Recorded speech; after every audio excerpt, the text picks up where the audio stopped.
So thank you again for coming out to join us today, and it gives me great pleasure to welcome our 40th Annual Foundation Seminar keynote speaker, John Ondrasik.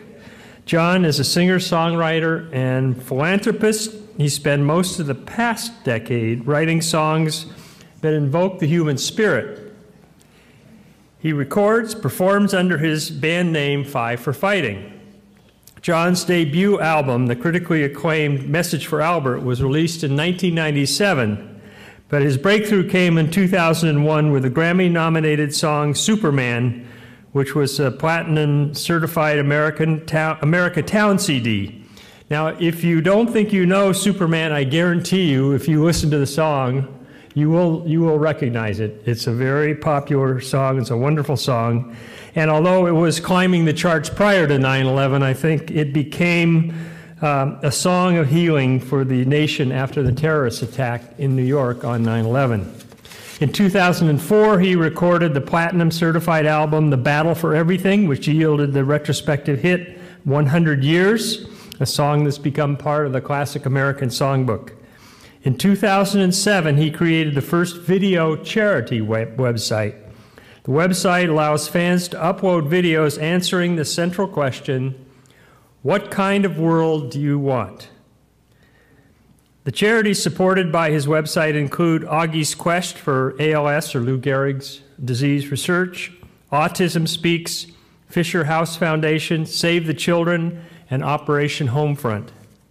John has produced over 5 volumes of the CD for the troops, and over 1 million copies of that CD have been given away, as well as being actively involved with Augie's Quest and several other nonprofits. Not coincidentally, What Kind of World Do You Want is also the title of John's keynote address. Please join me in welcoming to the podium and to the stage, John Ondrasik. John, thank you. Okay. Thank you. Thank you.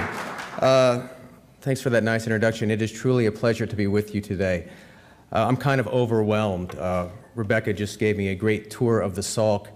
The few talks we were able to attend, I'm still buzzing from Dr. O'Shea's talk. Thank you for that. Truly exciting. I was getting chills back there. I almost cried. I'm not sure why, but I got teary watching your talk. It's so inspiring. And then see Dr. Fitzpatrick's and the helium microscope. I have so many things to tell my dad. My dad was an astrophysicist. I keep thinking, I wish he was here. I wish he was here. But we're here to talk a little bit about giving. But before I start, I would like to thank all of you for what you do for others, because that's what makes this place special. Those of you that do the research, those of you that facilitate the research, those of you that donate to make the research happen. I want to thank you for that. And before I get too far into this, because this is somewhat of a different kind of talk, why don't I play you that song, Superman? I can't stand to fly. I'm not that naive. I'm just out for fun. The better part of me, I'm more than a bird, more than a plane. And some pretty face inside a tree. It's not easy to be.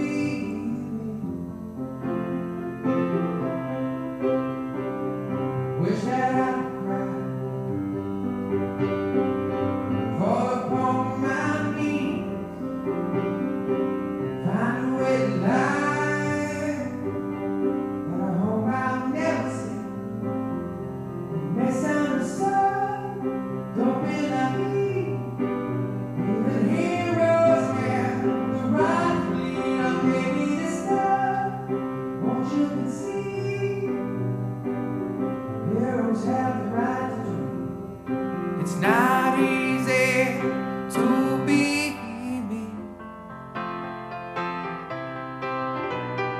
Up and away from me. Now it's alright. You could all sleep sound tonight. I'm not crazy or anything. Can't stand to fly. I'm not that naive.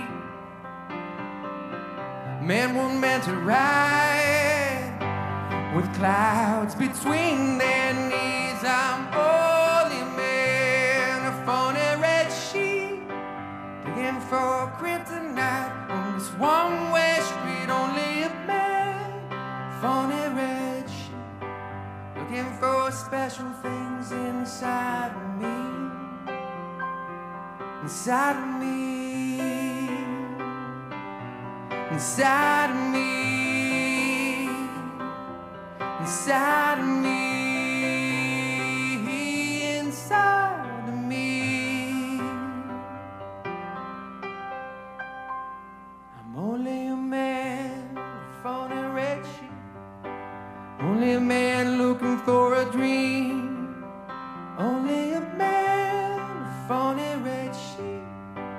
It's not easy. No, it's not easy to be me.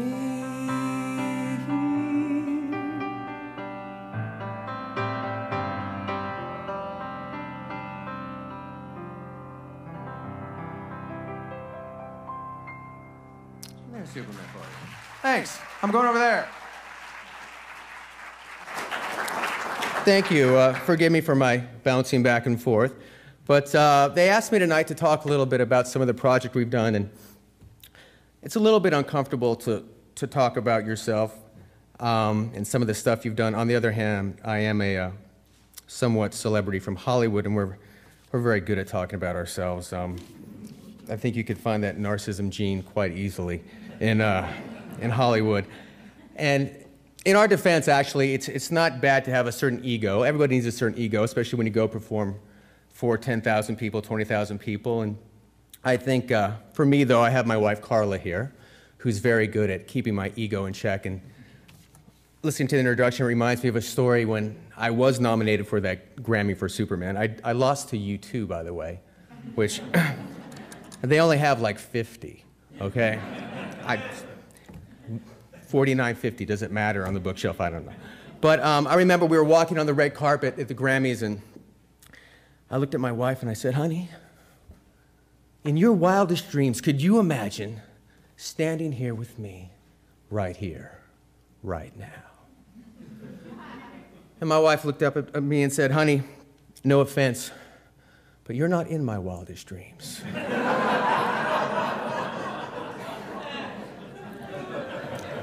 I actually stole that joke from Stanley McChrystal, so I'll do credit. But she keeps me in check, and she's here, and she was there for Superman. She actually was having our first child when Superman was starting to become a hit. And Superman has, for me, done many things. Obviously, it realized my childhood dream of being a singer-songwriter and being able to do this for a living. But Superman also opened the door for me to giving back. And I found that giving is a selfish exercise for me because some of the most important people in my life I've met through giving. Mentors of mine, friends, colleagues, experiences I've had, lessons I've learned. The example for my children has been incredible, some of the people they've met. And as a songwriter, I'm always looking for inspiration, and you're going to hear about some of these people today because they are my heroes. So I don't mind talking about my projects because they've led me to these great people that I can talk about today. Some of them are in the songs you will hear today. Couple cute little facts about Superman. I wrote it in 45 minutes. I've been trying to find those 45 minutes ever since. But it has taught me a few things, in that sometimes little things turn into big things. And sometimes you don't know you're doing that big thing when you're doing that little thing. I think a lot of researchers here may relate to that. Radio did not want to play that song for whatever reason. Back in that day, the age of the singer-songwriter was kind of dead, but it did find its way onto the radio and began touching people. And initially, I noticed early, a lot of families with sick children, terminally ill children, were embracing that song. And they adopted that song. Autistic children adopted that song. And all of a sudden, I find myself at hospitals and radiothons and charity events, learning very quickly that it was actually quite easy to be me. And looking at these children that face these incredible challenges, I had a new perspective on things. I also saw some miraculous things. I remember meeting with children who could not interact within their environment at all. But they could look me in the eye and sing every word of Superman. They couldn't talk to their parents. They couldn't interact with help givers. They could barely feed themselves. But they could look you in the eye and sing that song word for word better than I ever could. It was a miracle. And I started to see how music could play a part in healing, consoling, connecting. And so we started lending that song to various causes, and then, as was mentioned, 9/11 occurred, and Superman did become one of those songs that seemed to help some folks who needed it. And as you can imagine, for a guy who just got used to hearing his song on the radio for the first time, it was somewhat overwhelming. But I was always honored to be able to play that concert for New York, to say thank you to some of these emergency workers. And that was also a lesson to me as well that night, because I'll never forget sitting on the side of the stage, and The Who came on. And in Madison Square Garden, you had 20,000 emergency workers, most of them who'd been down at ground zero since day one, sifting through rubble, finding body parts, who had not had a chance to release. And when The Who came on and blew the roof off that place, I saw grown men, union workers, 250 pounds with a beer in each hand, screaming at the top of their lungs The Who songs with tears just running down their face. And I really thought, sometimes in this kind of trivial celebrity culture age, music does matter, and that's one of the times it did matter. And 9/11 started my relationship with not only the firefighters, the police, but also our military. And when the second war in Iraq started, I started getting emails from our troops, our soldiers in theater, and it was fascinating. They would say how music, some of my songs, they would listen to before they went on mission, when they came back from mission, to connect with home, to divert themselves. All these different uses of music, and it was the same song. And it was amazing how they took this kind of figment that came out of nowhere and used it to get through the day, to help them motivate and make a difference in morale. So I kind of said to myself, well, what can I do? I can't drive a tank, I can't shoot a gun, but some of this stuff seems to be helping. So I went to the USO and I said, hey, I'm this guy and I got these songs, and if you can use me anyway, please do so. And they said, well, where do you want to go? And I said, well, send me where nobody wants to go. Cut to Gitmo. 3 months later in Gitmo. Going to Gitmo is an experience. First of all, just getting to Gitmo is an experience. You can't fly over Cuba. It's Cuban aerospace. You have to do this crazy turn in this prop plane with these pilots that are playing video games as they're like landing their plane and laughing at you. And Gitmo is kind of a crazy place. There's kind of one side of the peninsula where our kind of the bases are and the families live, and there's some restaurants there, and then on the other side there's a big hill, and there's the prison. And my first gig was right next to the detainee center, the prison. And I remember driving over there, and you pull up to the Cuban shore, and there's a cement block about the size of this stage here, just a big cement block 20 feet from the Cuban shore. The waves are crashing, and there's a little bar called Club Survivor and these 10 wooden benches in front of you. And there was one soldier there waiting for me. And I'd like to talk about his story because he was quite a guy. His name was Joe. He was a sergeant in the National Guard. The National Guard is who guards the terrorists down there. And he said, as soon as I pulled up, he said, hey, are you going to play New York City Weather Report? And I'm like, first of all, I was very excited he knew one of my songs. But I'm like, whatever you want, man, you got it. And we started chatting, and he said, you want to come to the barracks and meet some of the guys? And I said, sure. And as we're walking over there, I kind of learned about their reality. They go for 18-month tours. They do 6-day, 12-hour shifts. They're subject to certain things that, frankly, probably are not in the best of taste to talk about here, but it's not an easy job what they do. And Joe had a unique position, too, because he had 4 kids at home. He had family issues. He hadn't seen his 4th child. He was rotating out of the service in a month. He was on his 17th month. But he had a conflict because his unit, his kids, he called them. It's so funny he calls them his kids because he was like 25. But he called them his kids, his 18, 19-year-olds. We're going over to Iraq to face combat for the first time. So we talked about that a little bit, and we walked into his barracks, which was also a little disconcerting because the detainee center is a temporary facility. They live pretty Spartan lives. They kind of have these temporary bungalows with sheets hanging between the cots. And I looked down, and I just kind of noticed next to his small bed was a little pamphlet, little book about this size, and said the Constitution on it. And I said, excuse me, I don't mean to be prying, but is that the Constitution? He's like, oh yeah. I go, you read that? He goes, every night. I go, you really read the Constitution every night? He goes, oh yeah. I go, I don't know if that's incredibly cool or kind of cheesy. He's like, no, I do. So I got to meet some of his buddies, and we went out, and I did my concert, a song I'm going to play for you. And the week continued, and I went on the other side of the island, and I played every night you play a restaurant or a theater. And the last theater I played at, the last day, I remember walking in just like this, sitting down.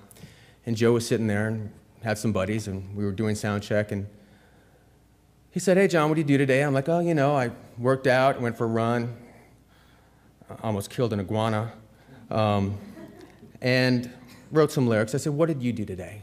He's like, oh, I re-enlisted. And even to this day, it chokes me up. Because nobody will know his story, but that's our typical soldier.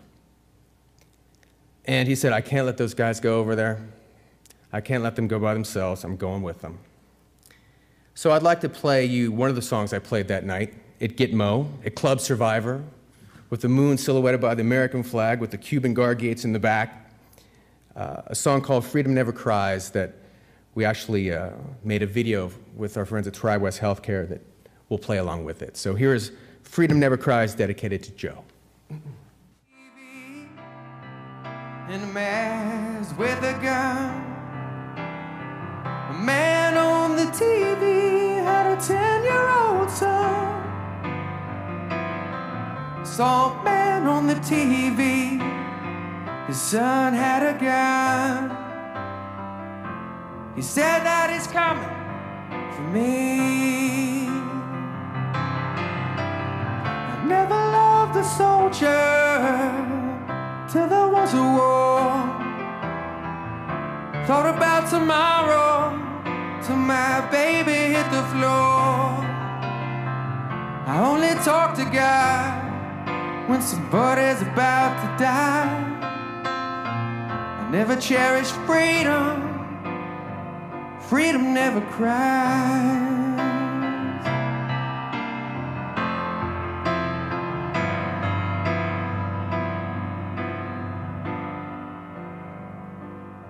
I wrote a song for a dead man to settle my soul. I wrote a song for a dead man, now I'll never grow old. I wrote a song for a dead man, I'm out in the cold. It's a song to a dead man, to me. I never loved a soldier till there was a war, or thought about tomorrow till my baby hit the floor. I only talk to God when somebody's about to die. I never cherished freedom. Freedom never cries. Now you can cry for her and die for her. Lay down your life for her. Kiss and wave goodbye to her. Anything at all. Cry for her, die for her. Make up your mind to her. Anything at all.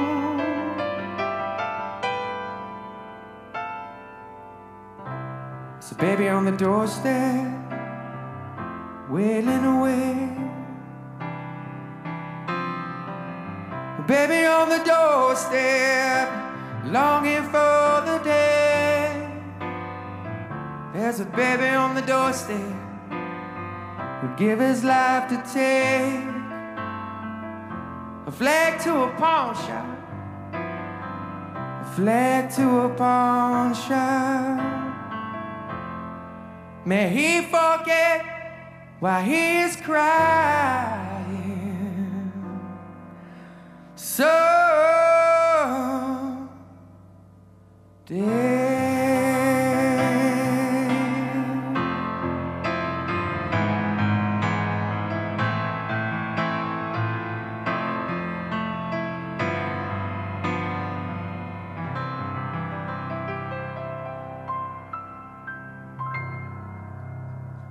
There we go. Thank you. Thanks, guys. Thank you. So, as mentioned, yeah, we did this CD for the Troop Project starting 5 years ago. One thing in philanthropy I've learned, if someone has a great idea and it helps people, go ahead and steal it. And that's exactly what we did. I was asked to contribute a song to a group of local musicians who were sending music to Iraq. And I thought, what a great idea, and we started doing that. I started asking some of my friends in the music business to not only give me their biggest hit, but lend their name. And to their credit, they did. And the first person who gave me a song was Melissa Etheridge. The second was Brooks and Dunn. And I was very excited because this was an apolitical project. And if you have Melissa and Brooks, you got everybody. And that was one of the great things about the CD for the Troops. And I have CD for the Troops 5 here for you, if you would like to take one. We're excited now. Don't feel bad if you're of my generation, because we have songs for you too. We have Chicago Saturday in the Park on here. And we even have an REO Speedwagon song on here. All right, so it's not all stuff that you've never heard of. But yeah, we've sent 1 million CDs to theater, military hospitals, wounded warriors. We worked with the Army Air Force Exchange to build a website that we could provide downloads specifically for military only. The only way we could get this license through the record companies was to guarantee that only military would get these songs, because these were big copyrights. I mean, Billy Joel gave me Scenes from an Italian Restaurant, The Fray, Josh Groban. We always put the Five for Fighting big songs on there. And it was great, because I think initially it was fun to go overseas and hand out these CDs, because the troops were like, is this like a karaoke CD? I'm like no, you mean Kiss actually gave me their song? And I think it did. I think it did help morale. The other side of it, too, was kind of interesting, because a lot of the troops would say, what are you talking about? Hollywood hates the military. You guys don't have our back. And I said, well, you know, this is one of the reasons I wanted to do this, because the nice statement, the cultural statement I think the CD for the Troops made was, look, whatever your politics, whatever your position on the war, enough of us came together to say, hey, we appreciate what you're doing for us. You allow us the freedom to write songs, to make a living. You allow places like the Salk Institute to exist. So we were very proud of that, and we had a lot of help doing that. And if you like music and you like songs, take a CD. And if you also, some of you in the foundation work, if you have military charities you work with, please find me. We will send you a quantity for whatever you'd like and anywhere around the world. So Joe was a hero of mine. The troops are heroes of mine. Another hero I'd like to talk about is a guy named Augie Nieto, and we were very pleased and honored to attend after dinner Dr. Pfaff's presentation on the nervous system last night, and we had a personal connection. My wife Carla asked, I think, most of the questions, because we have a great friend, Augie Nieto, and Augie's story is very ironic, because Augie was kind of the king of the fitness industry. In the 70s, he developed the Life Cycle, Life Fitness. I'm sure you've heard of that company. That was his company. He developed kind of the fitness craze. He'd run 25 marathons. He was the face on every fitness magazine, sold his company for $200 million, married his high school sweetheart, the perfect American dream story. And tragically, ironically, 6 years ago, Augie Nieto got ALS, Lou Gehrig's disease. And the man who built all our muscles started to lose the ability to use his. And I met Augie because this next song was Augie and his daughter's favorite song. Why don't I just play that for you right now?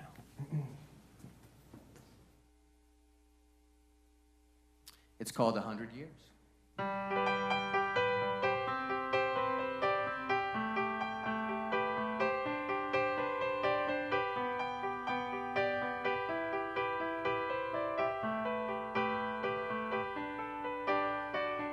I'm 15 for a moment, caught in between 10 and 20, and I'm just dreaming, counting the ways to where you are.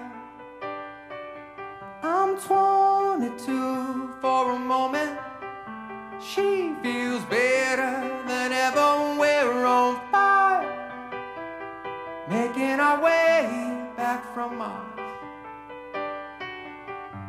15, there's still time for you, time to buy, time to lose. 15, there's never a wish better than this, when you only got 100 years to live.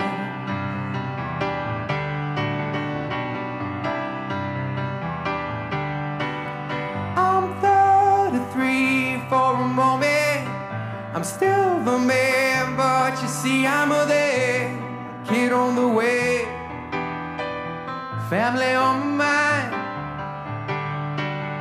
I'm 45 for a moment. The city is high. We're heading into a crisis, chasing the years of our lives. In 15, there's still time for you. Time to buy, time to lose yourself within our morning star. In 15, I'm alright with you. 15, there's never a wish better than this. When you only got 100 years to live, half time goes by, suddenly you're wise. Another blink of an eye, 67's gone, the sun is getting high. We're moving on. We're moving on. I'm 99 for a moment. I'm down for just another moment, and I'm just dreaming, counting the ways you are. In 15, there's still time for you. 22, I feel like 2. 33, you're on your way. Every day's a new day now. It's a new day now. It's a new day. There's never a wish better than this. Better than this. When you only got 100 years to live.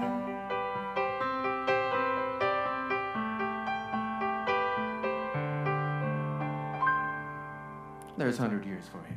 Thanks, guys. Go back over there.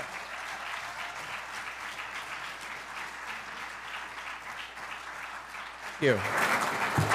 Yeah, so Augie's, quite the guy, and after meeting him, I think if anybody can relate to the sentiment of 100 years, which is live in the moment, it's an ALS patient. He's beat the odds. He's on his 6th year. Augie created a charity called Augie's Quest, where they've raised over $20 million to fight ALS. He's used his Rolodex, his entrepreneurial spirit and energy to really attack ALS in a unique way. He works with the MDA. I know the MDA does some funding here at the Salk Institute as well. If you talk to Augie, he actually writes emails with his foot still. He will tell you that he's never been happier. And when you first hear that, you're like, well, come on, maybe that's some kind of facade. But I kind of believe it. I mean, the guy's amazing. His will, he has an appreciation of life he never had, his children, and he has his cause. He's been a great mentor for me, a great role model for my kids. On the last Five for Fighting record, a record called Slice, there were 2 songs directly inspired by Augie. The first one's not hard to find. It's called Augie Nieto. The second one is a song called Hope. And I'll just sing a little bit of hope for you, because this song would not have come without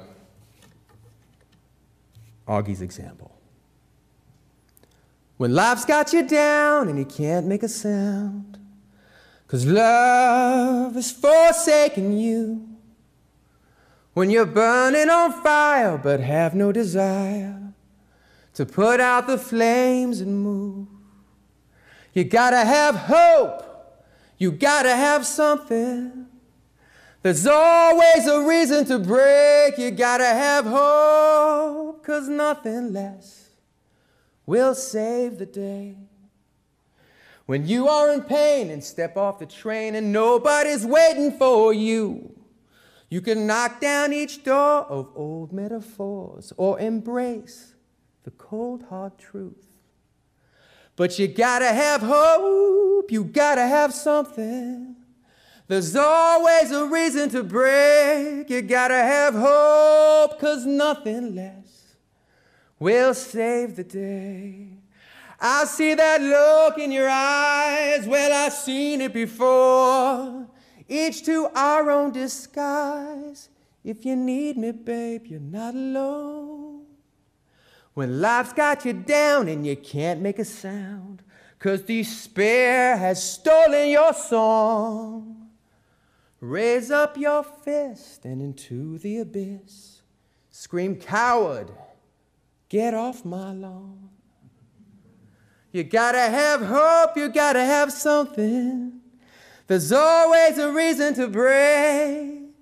Hope, 'cause nothing less will save the day. That's hope for you. Thank you. Thanks. So thank you, Augie. Thanks to Augie for that. He has some great books if you want to check him out. He has a book called Success to Significance, because he's certainly done that. A book called Reciprocity, I brought him.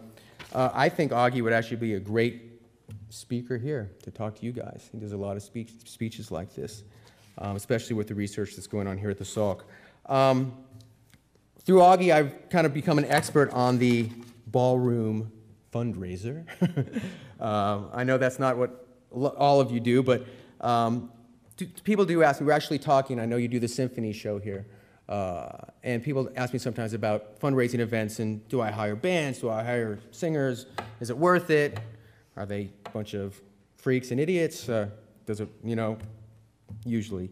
But what I always say is don't be afraid to ask. A lot of artists, musicians, sometimes you just pay their fee and you hopefully sell twice the tickets and get a bigger bang for your buck. Some will do freebies, do it for expenses. Some will reduce their fee. A lot of times what I do is I'll do events, but you will donate to my foundation, charity, and so, don't be afraid to ask. I think especially if artists live in your area, if it's easy to get to, that sometimes makes a difference. Maybe the Rolling Stones will play your symphony event, just ask. Also, another thing when it comes to music too, I'm a true believer the combination of music and images can become incredibly powerful. We've created a lot of videos. That Freedom Never Cries video you saw has 1 million hits on YouTube. We've done work with the World Wildlife Federation, Susan G. Komen, where we've built these campaigns with music and images, and I really think it moves the needle more than 1,000 fundraising concerts. So in your kind of outreach, and you're trying to get the word out, tell your story. I mean, there's so many amazing stories here, and I know sometimes the problem is just letting people know what's going on. Sometimes a simple video and a song that people know can really carry that message, which brings me to my last kind of project that was mentioned, our What Kind of World Do You Want website, which I really like because, as mentioned, how this website worked was it was interactive, and we're always looking for ways to make people feel part of giving. It's great to have the ballroom event. You write the check, you do the auction, you have the chicken, the presentation. Those are all great, and they're important to do. But also, I think, to move the cultural needle, to build awareness, we need platforms that are interactive. And with What Kind of World Do You Want, anybody could make a video. They would upload it to the site about anything they wanted, and they would pick a charity, one of the 5 charities we had. And as people watched their video, we would donate money to their cause they picked. So if you uploaded a video and you got 300 views, we would get donations from corporate donations and private donations. We would donate $300 to Operation Homefront. If you got 10,000 views, we would donate $10,000 to Feed the Children. And it was going great till we had an autism video get over 3 million hits. Which created a little bit of a dilemma. But I was actually very pleased, because for me, this thing had never been about the money. It had been about allowing people to engage. And I'll tell you, that autism video moved the needle within the community. All of a sudden, we had 5 autism videos that had 3 million hits. And I learned about the politics of the autism community, which is a speech all to itself. But I think it was very cathartic for the people making the videos, too. And it allowed people to feel a part of giving, which I really loved about our site. Unfortunately, our site is in transition. Nobody made a salary. Our only expenses were basically hosting the site. Unfortunately, California has changed the rules, so we can't really pay for it how we used to. I know you guys have been doing a lot of seminars on foundations and taxes and what you can do, and I look forward to talking to you about why the government makes it so hard to help people, but I'm sure you share my frustration, many of you. But considering challenges that Augie's face, we can handle that. You know, the website reminded me, like Superman, little things can become big things. And sometimes they don't cost a penny. Sometimes they're not hard to do. And the site provided that. I asked my daughter, Olivia, she's 10, the other day when I knew I was doing this, why do we give? And of course, like all children do, she was much more eloquent than I could be. She said, Daddy, giving is a present to yourself. It makes you feel good inside. I could just end there, but she's right. And this last song I'm going to play for you, What Kind of World Do You Want? Ask that simple question, what kind of world do you want?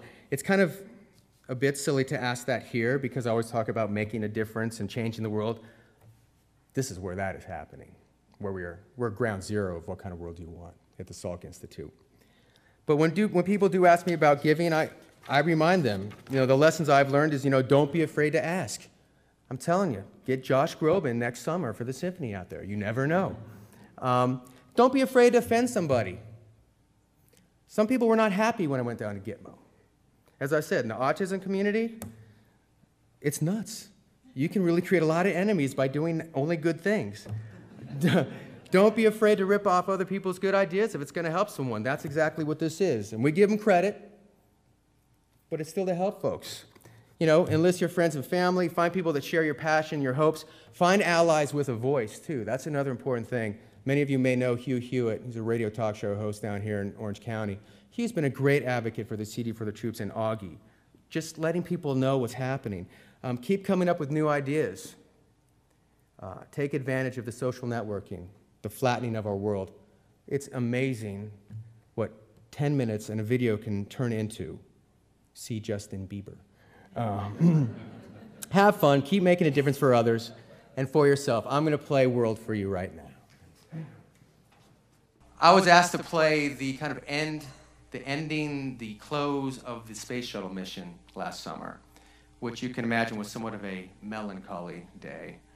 But the perk for our family was we got to chat with some of the astronauts on the space station, and my dad actually worked at JPL. As a kid, I grew up in the computer room, which took about the size of this auditorium where I would play Star Trek and I'd put in the punch cards and would now fit on your ring. So I have a somewhat childhood relationship with NASA, so we're very excited to do that. And they created this video to World, and Carla was right, because since you guys are all about new frontiers, mostly on the small side, we will end with a new frontier on the big side. So now you can roll the video.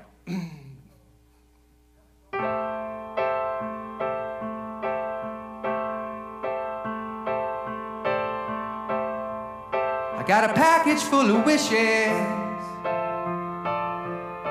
a time machine, a magic wand, a globe made out of gold, no instructions or commandments, laws of gravity and decisions to uphold. Printed on the box I see, Acme's built a world to be. Take a chance, grab a piece, help me to believe it. What kind of world do you want? Think anything. Let's start at the start, build a masterpiece. Careful what you wish for, 'cause history starts now.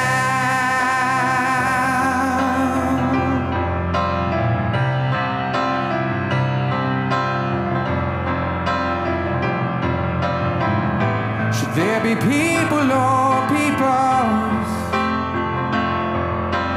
money, funny pedestals for fools who never pay? Raise your arm and choose your steeple. Don't be shy, the satellites could look the other way and lose the earthquakes, keep the faults, fill the oceans without the salt. Let every man own his own hand. Can you dig it, baby? What kind of world do you want? Think anything.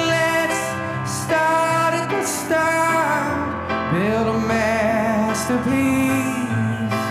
Careful what you wish for, 'cause history starts now. Sunlight's on the bridge, sunlight's on the way. Tomorrow's calling now. There's more to this than love.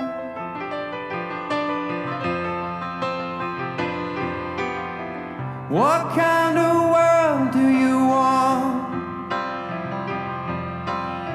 What kind of world do you want? What kind of world do you want? Think anything. Let's start at the start. Build a masterpiece,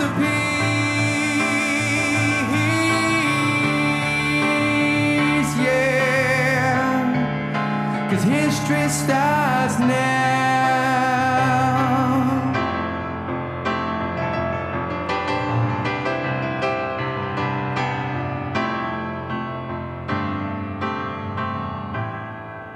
Be careful what you wish for.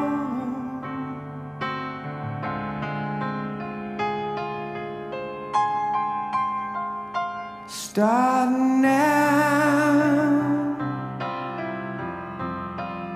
Start now.